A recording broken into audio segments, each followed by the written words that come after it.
always try to like reinvent yourself and don't stand still. Basically, always look at the once you've been doing something for the last 2 or 3 years, always look at the like where should I go next and what's going to be the most beneficial for me to lift my name up there, or like at least to like maintain there that people still like remember me somehow.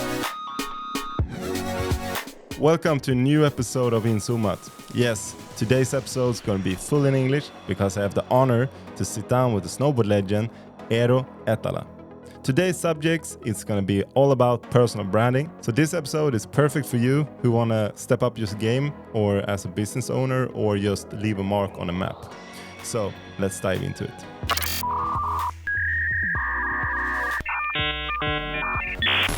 Welcome, Mr. Eero Ettala, to InZoomat. How are you doing? I'm good. Just enjoying my summer vacation, which started already like a month and a half ago when the snow season was done. So I've been just like running around Helsinki doing all the stupid bucket list shit that my wife tells me to do. So I'm trying to, like not as much relaxing as I was hoping. It's like that's what happens when you have two kids and a wife. Do you have any vacation? I mean, I'm in the same boat. I feel like when I'm alone with my kids, it's not the worst, but it's a lot of work to have two kids. Yeah, it's definitely exhausting and pretty stressful at times, and it's your own time gets pretty limited.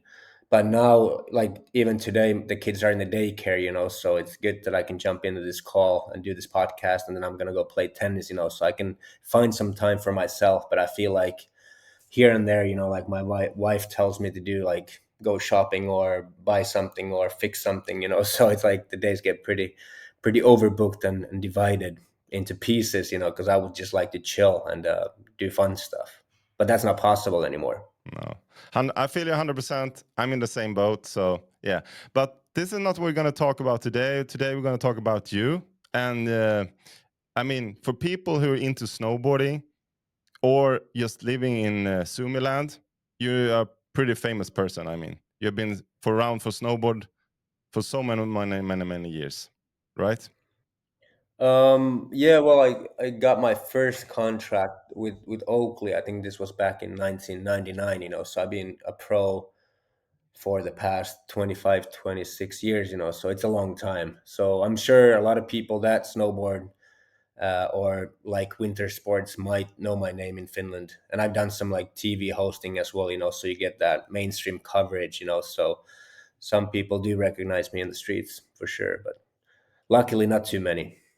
And if people Oh, do recognize me, I would rather want them to recognize me for my snowboarding and not like the TV performances. do you feel like when you're out in the streets, you get easier to get permission to like hit street spots because you're a little bit famous? It definitely helps. Like I've done that a few times. I might like even throw the card that we're filming a documentary for a TV channel or something, and they for some reason they believe it because they've seen my face on TV.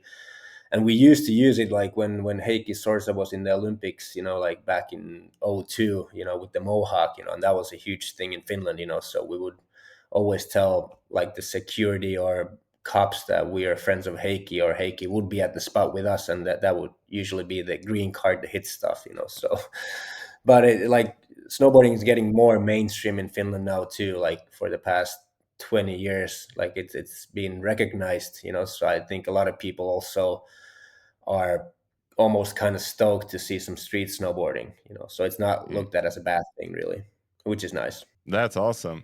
I mean, for being in the game so many years and being a pro snowboarder, that's in my eyes super impressive. Do you have felt like any like lows in your career when you start all over these years, many years you've been into a pro snowboarder? I think it's been like more like personal lows, just like feeling like Mm. I wasn't progressing, or I wasn't like doing better than I used to do. Like I remember the year '09, when MacDoc was done, like we were not filming for MacDoc Productions anymore, and I was doing my own TV show for Fuel TV with Oakley. It was called Tracking Arrow, And I feel like that season, like the video part that came out was like okay, but it wasn't like anything spectacular. And I feel like I wasn't really learning anything new, and I was just kind of more fed up with myself, like not progressing.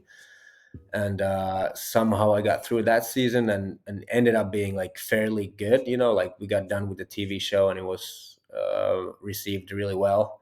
And then I won the Toyota Big Air with the world's ugliest backside 1080 melon grab with no cork. So it was like super super ugly. But for some reason they gave me a high score for that. So on the paper that season looked good, but I wasn't satisfied myself.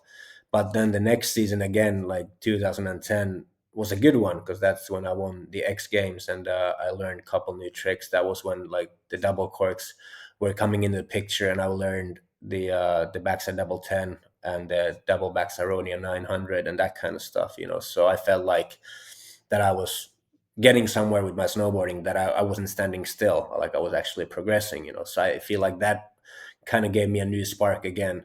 And of course I had like a bunch of injuries during my career, but at the same time I always looked at those like injuries as a pretty motivating process of like getting back into snowboarding, and trying to find that love and spark for it. Because I feel like sometimes when something is taken away from you, that's when you actually realize how much it matters to you. So once, like, I had my ACL surgery on my right knee, for example. I was taken out for like half a year. So you have so much time on the couch and so much time to think about like what you're missing at the moment. So once you get back on that board, it just kind of feels unreal, and you kind of remember why you fell in love with snowboarding in the first place, and how much effort you were willing to put into it to be back on that board. So I think it's a pretty motivating process, and it builds up character in a way. Yeah. Oh yeah.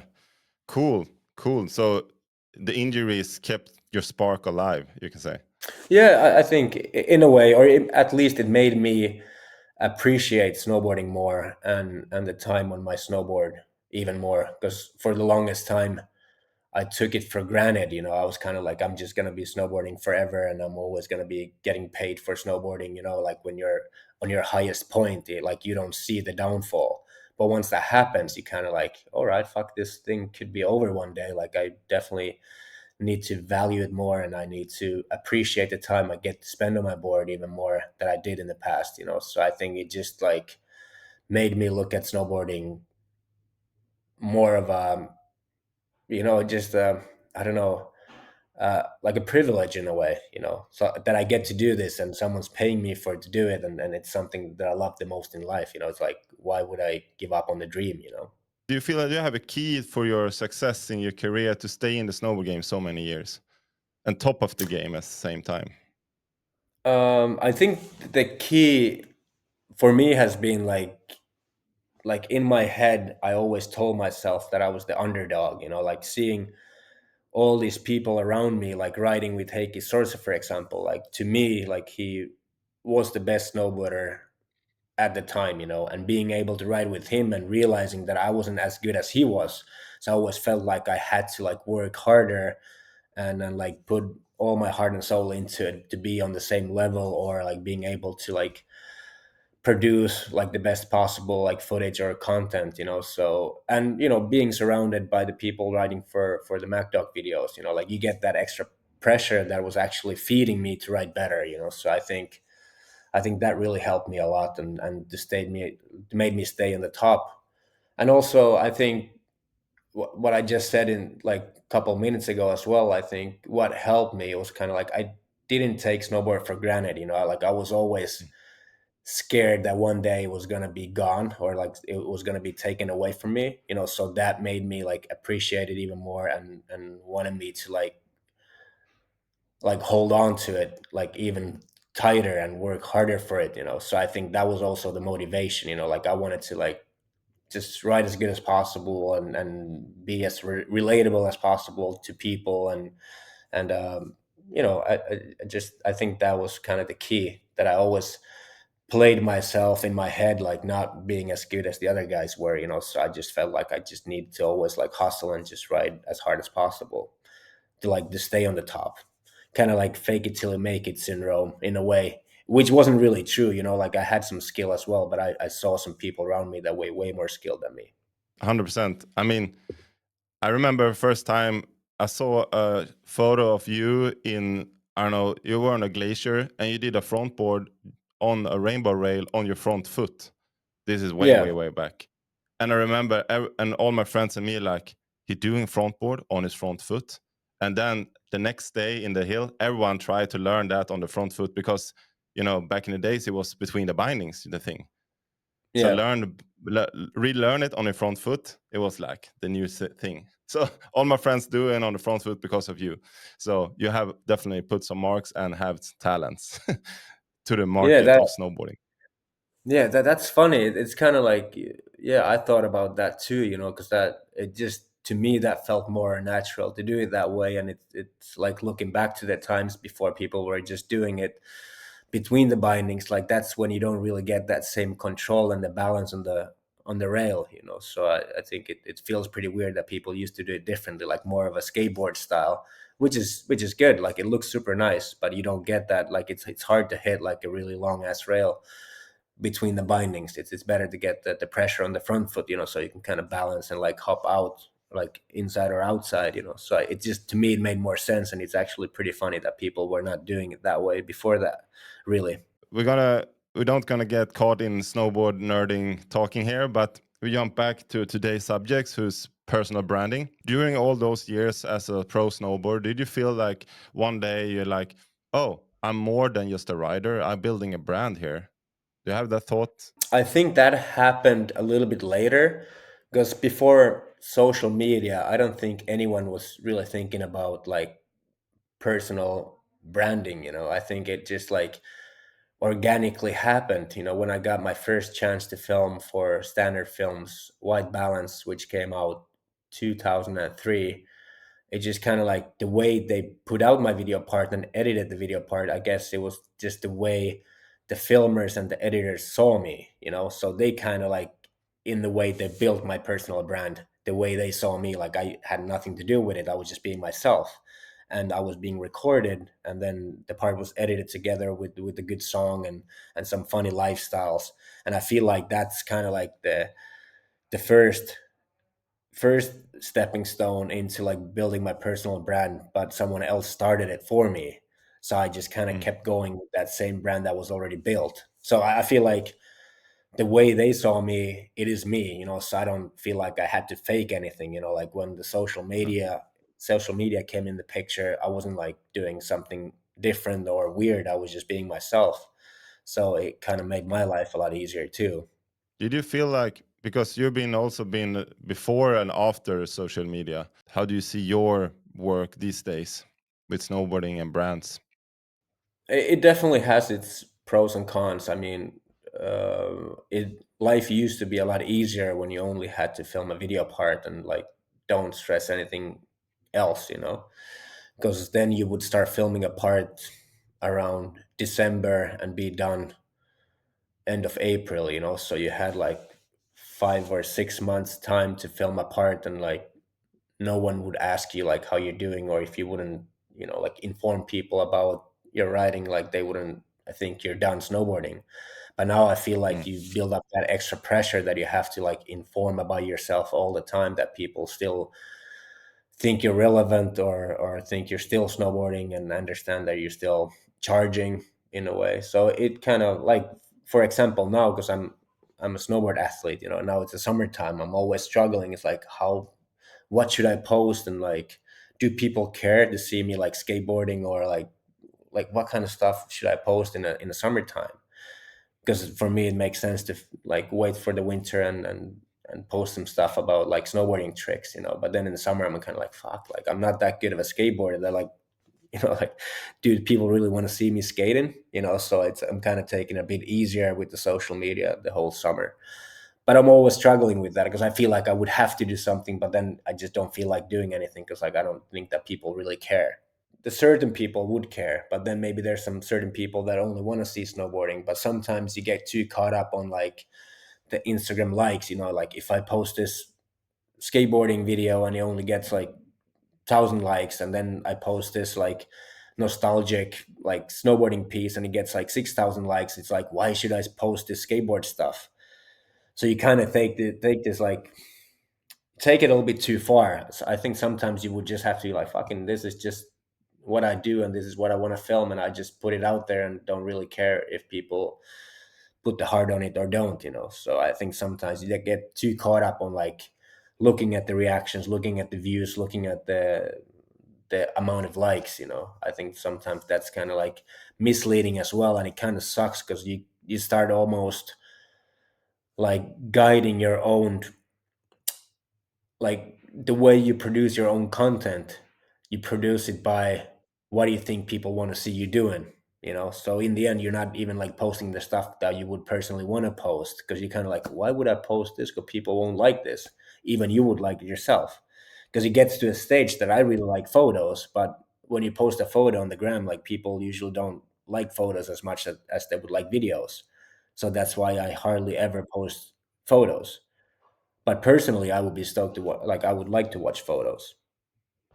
So it kind of sucks. And then when you're shooting photos, it's kind of like, fuck, this would look so much better like horizontal. But then it's kind of like, fuck, but if I shoot it horizontal, like it just doesn't look that good on the gram. Let's try to shoot it vertical, you know. So I feel like the whole Instagram is kind of like guiding and directing us to a wrong direction sometimes, and you're losing your own voice. But I'm trying to like balance between that. Yeah, I can imagine as you having a big follower, a lot of followers, and the expectations from your followers. I can think you can get into your head sometimes. Like as you say, like what should I post? What should I not post? Instead of just what would I post? Because your brand is you. But what I realized, you know, like, yeah, I get exactly what you're saying. You know, like with snowboarding, I kind of like kind of eased down on myself a little bit. You know, like because I used to be like every time I post something, it has to be like something special, or it has to be something not crazy but creative or whatever. But now I'm kind of like, fuck, I'm just gonna post myself snowboarding the way I would normally snowboard, instead of just kind of like going on the hill and being on a mission and trying to film a line for like 2 or 3 hours straight just to get that most perfect the most technical line. And that's not the way I snowboard. So I'd rather spend my time enjoying myself on the hill and film something that I can get semi fast, and I feel like it's going to be more relatable to people, instead of spinning out 450 of a rail. You just do a front board or a back clip, and then people are going to be like, fuck, maybe I can do that one day, or like that just looked a lot nicer, or that's something I can already do,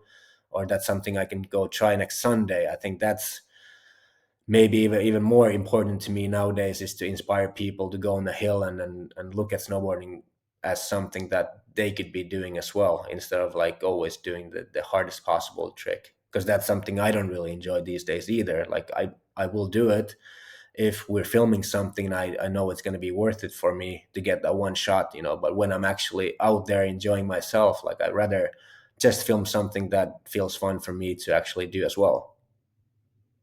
Because there are people, you know, there's like for example, like Renekangas, like every time he posts something, it's something fucking crazy. Like, you know, when you open your feed and you see, okay, Rene posted something, like this is worth to watch for sure. But I think he built up this barrier for himself as well. Like every time he posts, it has to be something crazy, and I think that's one of the reasons why he hardly ever posts.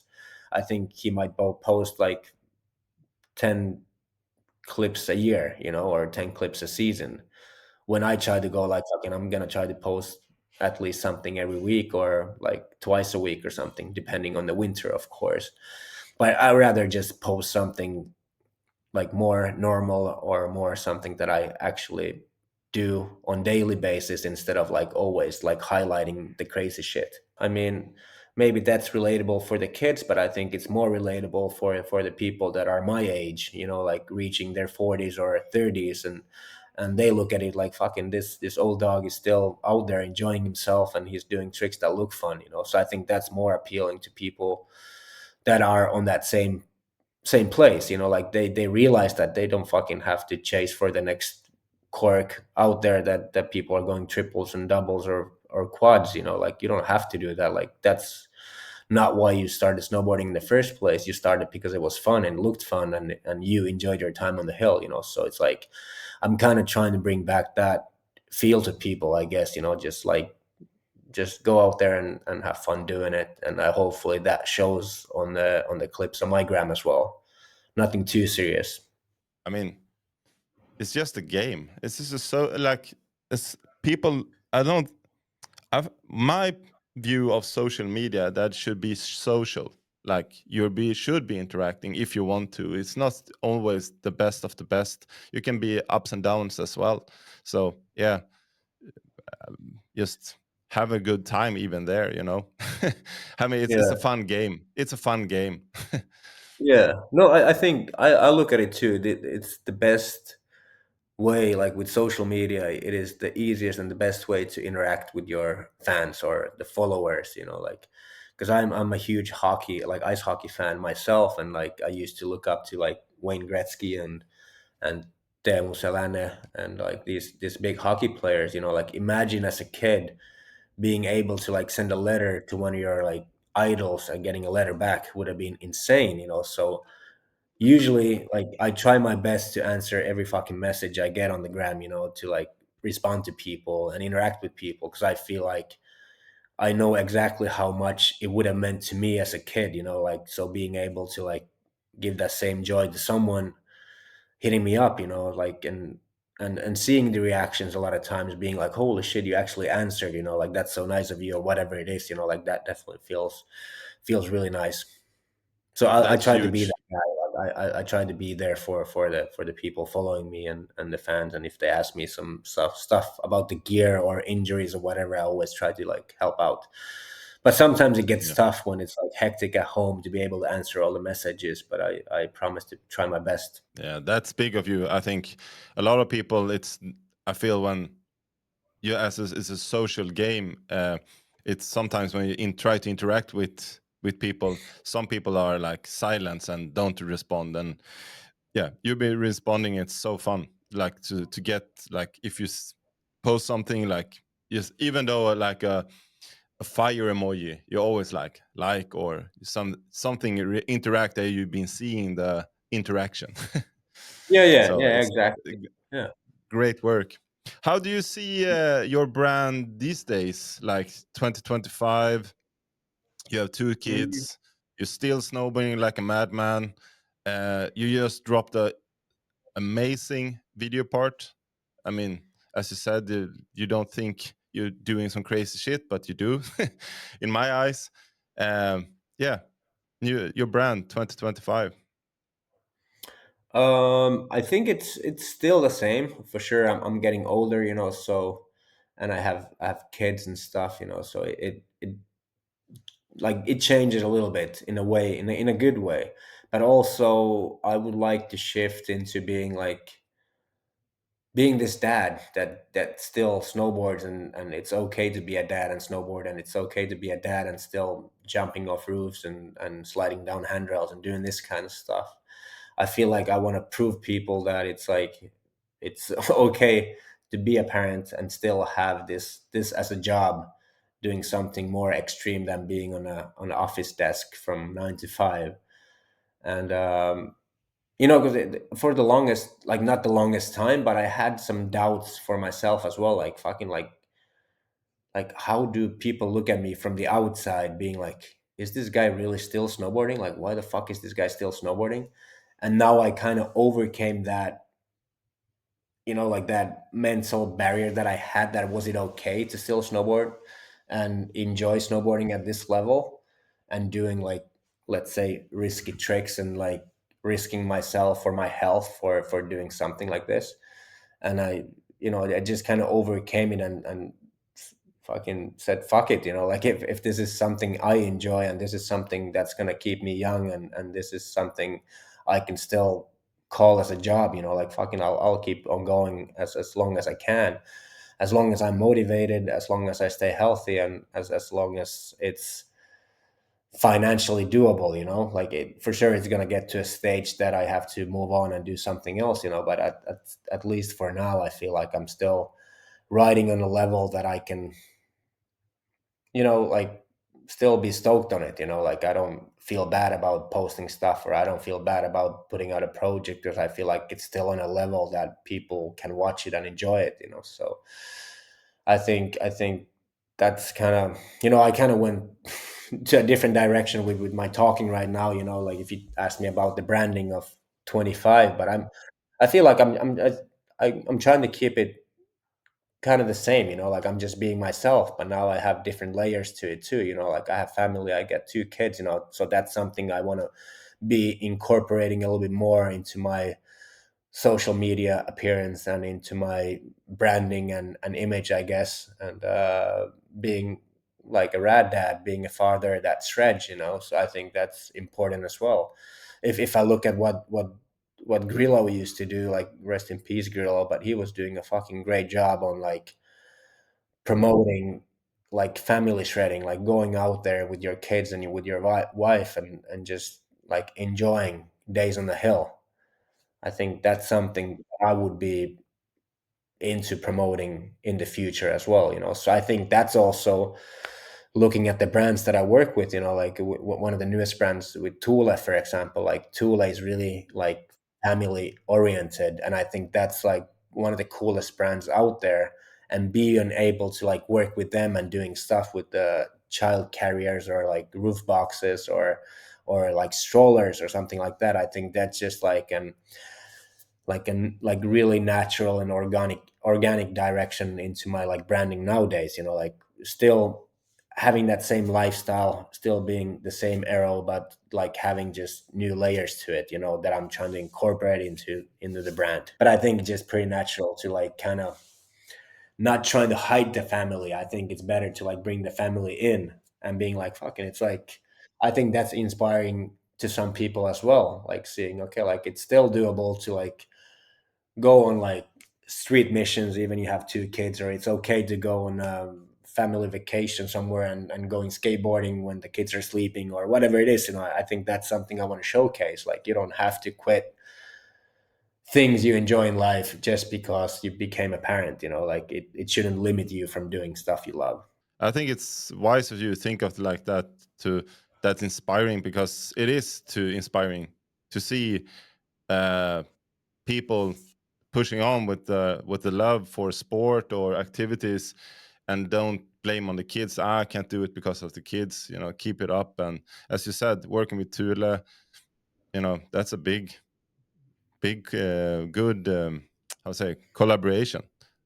Yeah, With it's those a guys. good brand match, I think, like especially this like stage and time of my life, and with the family, I think it just like it makes sense, and with the products that I actually like need.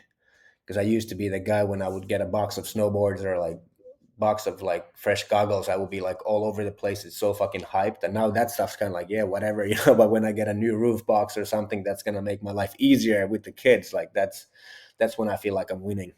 I mean, I see we have been talking for a while, but it's starting to wrap up this podcast. And just gonna say, do you have any advice for people, kids, riders? You know, doesn't mean where you are at life. If you wanna have, you build a brand, or you can call it a business. Do you have any advice for them? Yeah, I think this was actually something that would have been pretty interesting to talk about. I feel like what's been my strength on my career, that I was always able to like in a way reinvent myself. Uh, like first coming up and filming with Standard Films, like being there for 2 years. Okay, how do I reinvent myself? Okay, I'm gonna take the next step and go film for MacDog Productions, and then where do I go from there? Okay, we do Tracking Arrow, like my own TV show, and then what do we after that? And then we started doing Cooking with Gas with Heikki, so we went into like these webisode things, and we were trying to be on the top of that and being on the first wave of like putting out A grade footage online.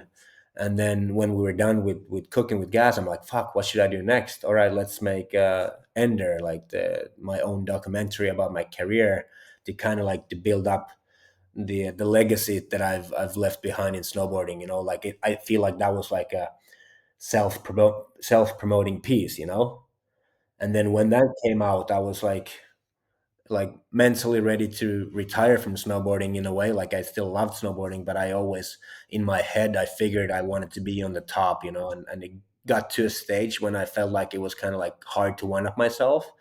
So I wanted to be like have a clean ending to my career and not being the guy that people would look at and like fucking like Eero still there milking it, you know. I didn't want to be that guy that people would talk about and be like, what the fuck is that old dude still like doing here and taking our money, basically, you know. And then I just took it a little bit easier with snowboarding. I was just riding for myself. But after the ender came out, like all my sponsors told me, it's like fucking like we love the project, and if you want to keep on shredding, like we'll support you, and with no pressure, you just do you. And I feel like that gave me like this new pressure free freedom into like snowboard again.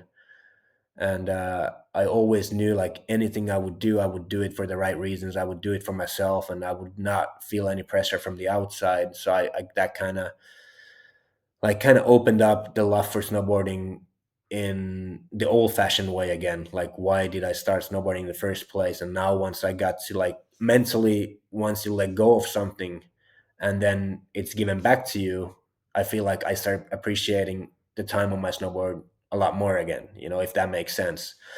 But then when Ender came out, you know, like I was like, I'm not gonna film another part. And then, you know, years go by, and then we decided to make Milestone, which came out last October, to celebrate my 40th birthday with the new video part.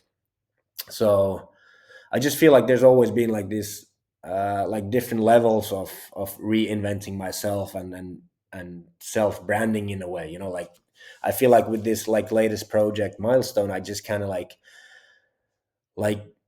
rebranded myself as this like old snowboard dog that still goes out there hitting street spots. And we wanted to showcase what it takes to be a father and having different jobs and still being able to snowboard and putting all the effort and focus into it, you know. So I think uh, coming into your question is kind of like when you're doing the same thing for a long time, you know, then you should look at it like, okay, where should I go next, and what should I be doing? You know, like always try to look outside of the boxes, like what are other people doing, and where should I go, and what is something I could do that other people don't do? You know, it's kind of like always trying to come up with something else to like to get noticed in a way.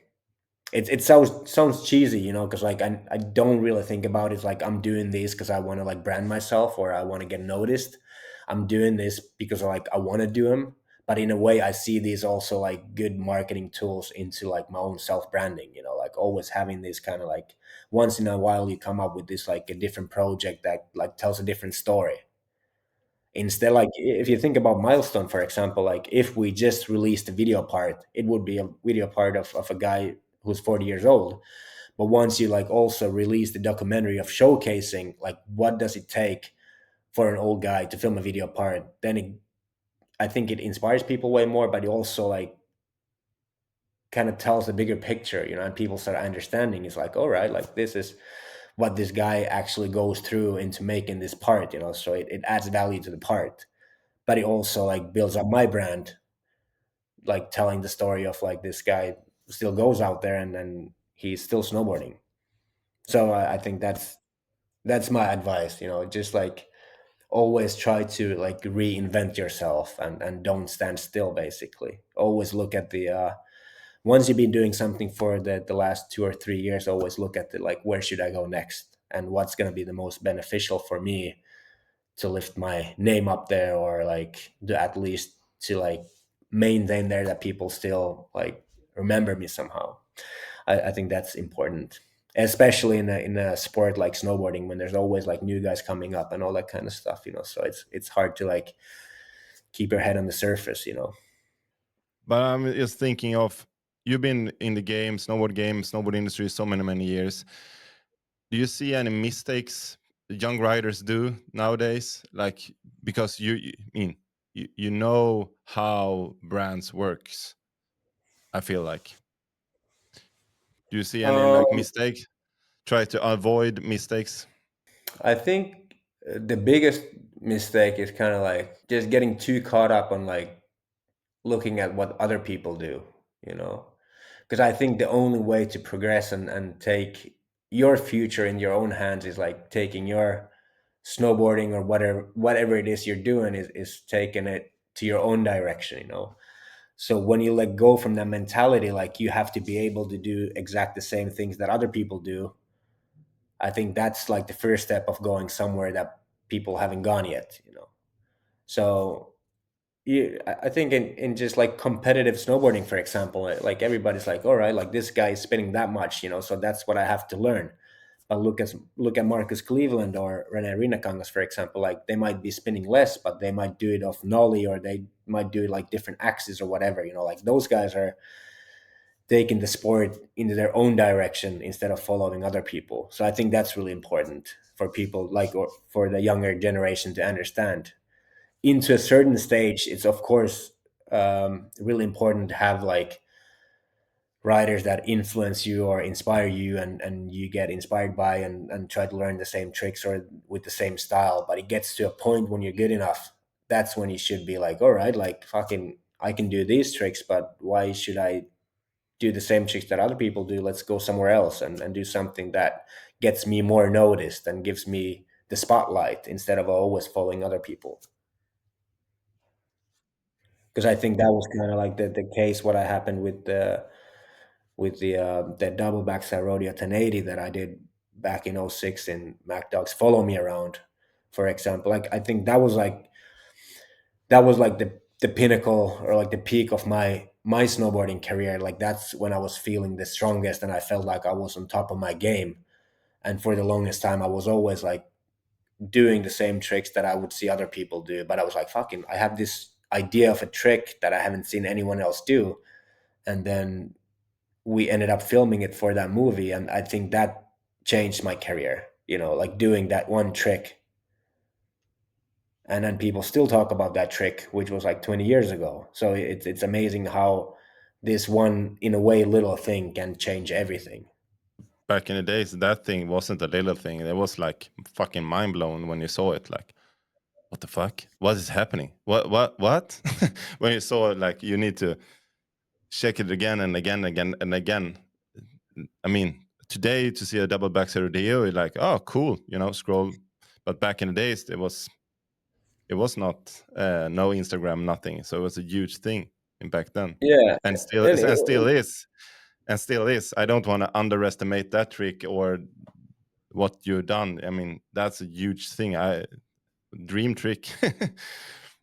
yeah, yeah, I totally understand. And it's like also, I think it was super nice back in the days for snowboarding, like when you would get this like reality check of like what's the level of snowboarding once a year when the Mm, movies would come out, you know. So you would have like 1 year of time to kind of like, all right, like what should I do next? Like, could I do something that people haven't seen before?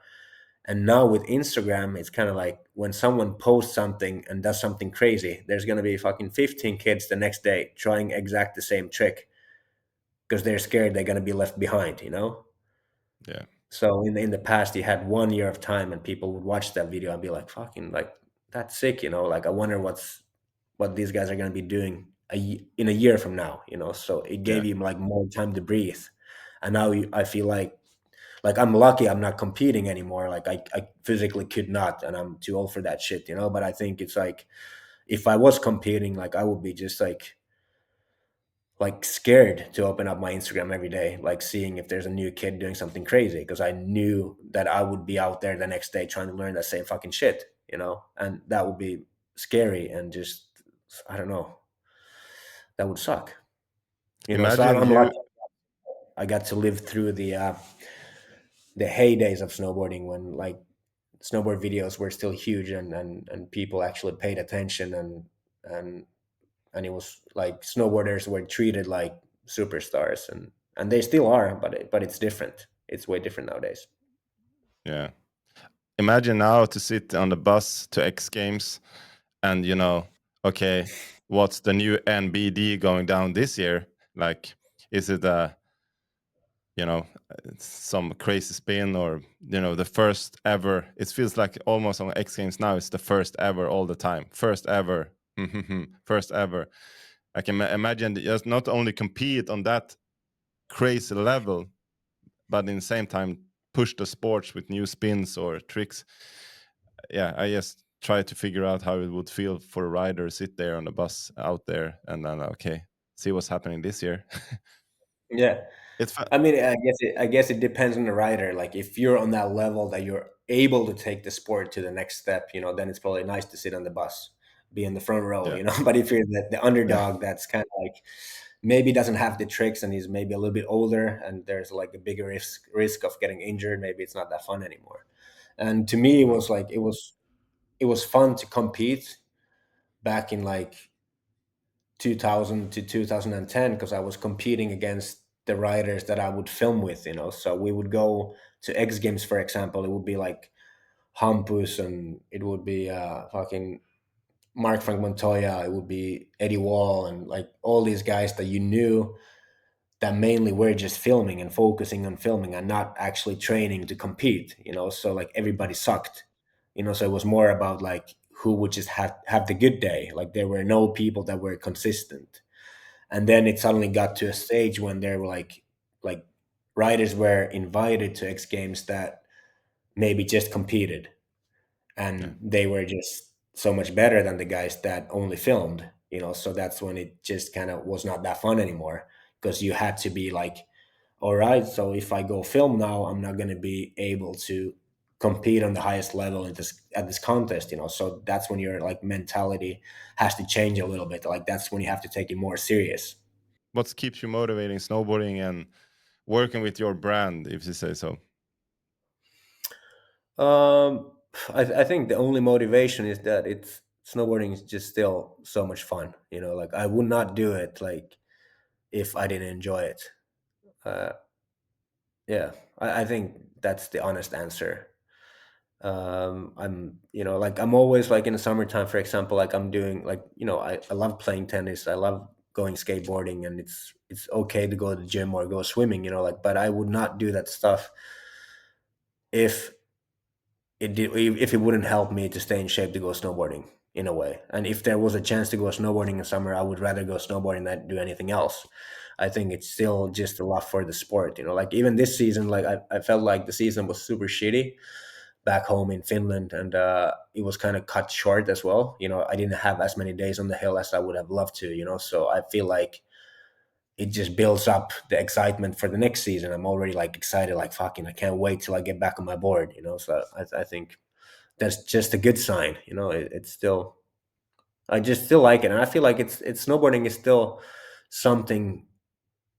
I feel like I guess to any human, it feels nice to be able to do something that you're good at.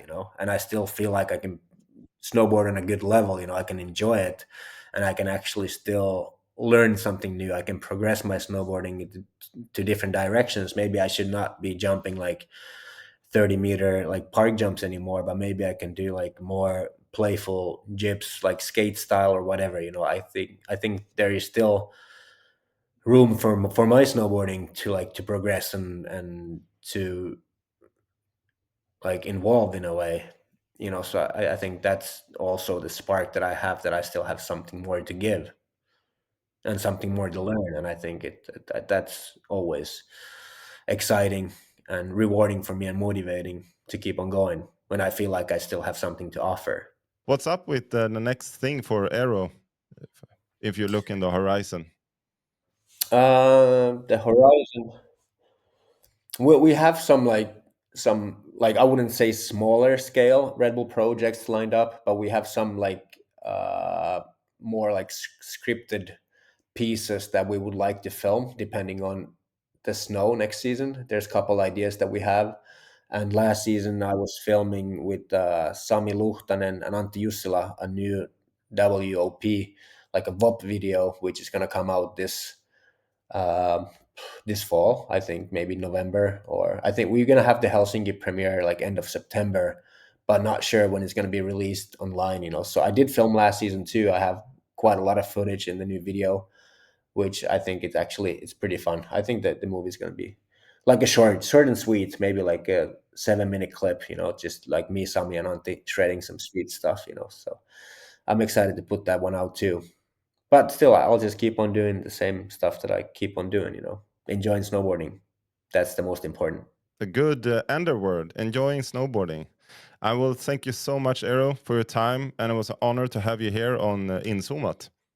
My pleasure. Thanks for having me. That was awesome. Good talk.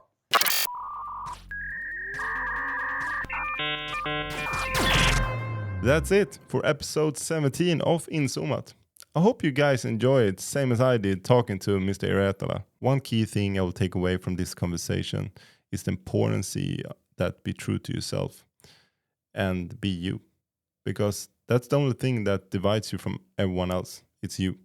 I know it sounds like cliche to say that it's you that matters, but I think that's actually the key thing. I mean, listening to Eero, he just being him all the time, and 10 years, soon 20 years down as a professional snowboarder, something in that mixture have to be the key, that he just being himself and wanted to push it further. So yeah, that's the thing I'm gonna bring with me from this conversation. Thank you for tuning in, and see you in the next one. Peace.